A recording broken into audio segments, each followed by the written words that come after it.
All right, we're going to continue on with finding and classifying all stationary points. So here's an example of a cubic function, and we're going to first find the derivative function. So we're going to bring down that 3, subtract the power, bring down the 2, subtract the power, and then drop the x. So the derivative function is 3x squared minus 6x minus 9. This is a quadratic function. Step 2, we want to find those critical values. So we're going to set the derivative function equal to 0 and solve for x.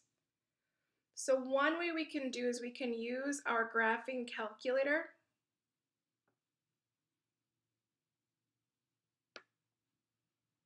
So in this window here is showing you the solutions to using the graphing calculator. I will show you this on another video, how to use the graphing calculator to solve for those critical points. What I'm going to do instead is I'm going to factor. So I'm going to take out the GCF.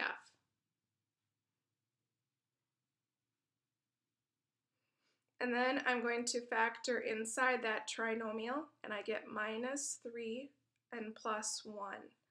Then I would use my zero product property, set those factors equal to 0, and solve for x.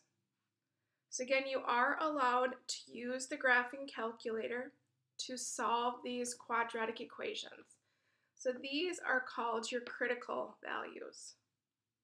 They're going to help you to create your Sine diagram. So now let's create our Sine diagram. So on our number line, we have -1 and +3.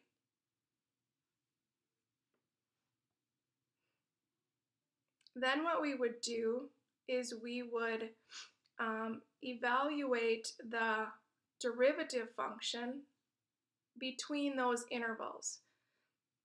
I'm just going to erase this and create it down below here.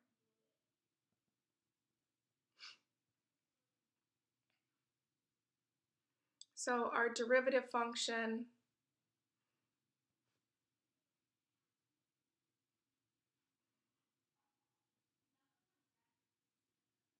is right there.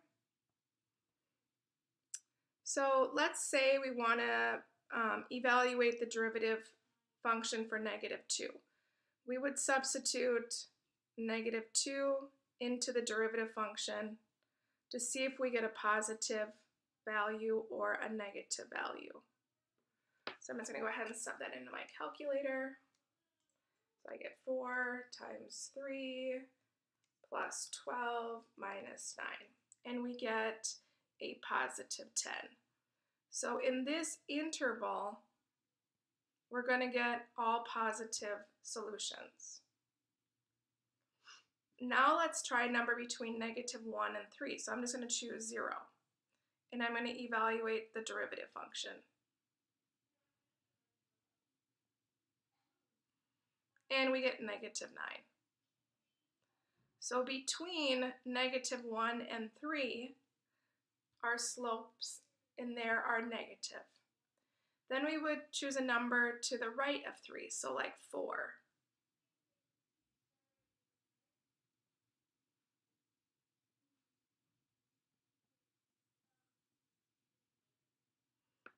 And we get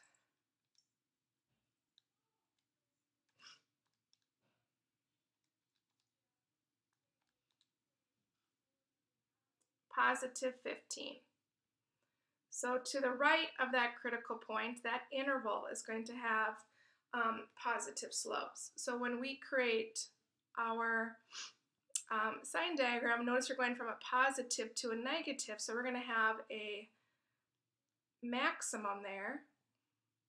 And then notice from a negative to a positive, we're going to have a minimum there. Could be a local max or could be a global max, local min, local max. Okay, so step 4 is to draw your function. So we would type the function into our calculator, into our y sub 1, and here's what we get. So there is our function graphed out. Now what we want to do is we want to evaluate the original function at those critical points. So we would substitute -1 into the original function.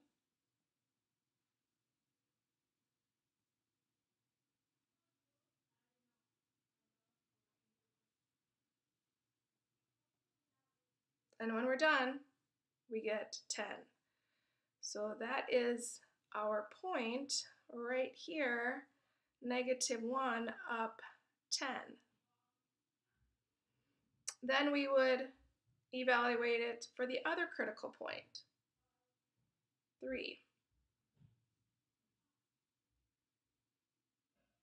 into the original function.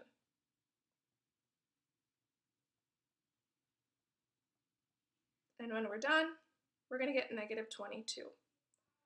So that point over here is over 3 down 22. So this would be our local minimum, and then this point here would be our local maximum.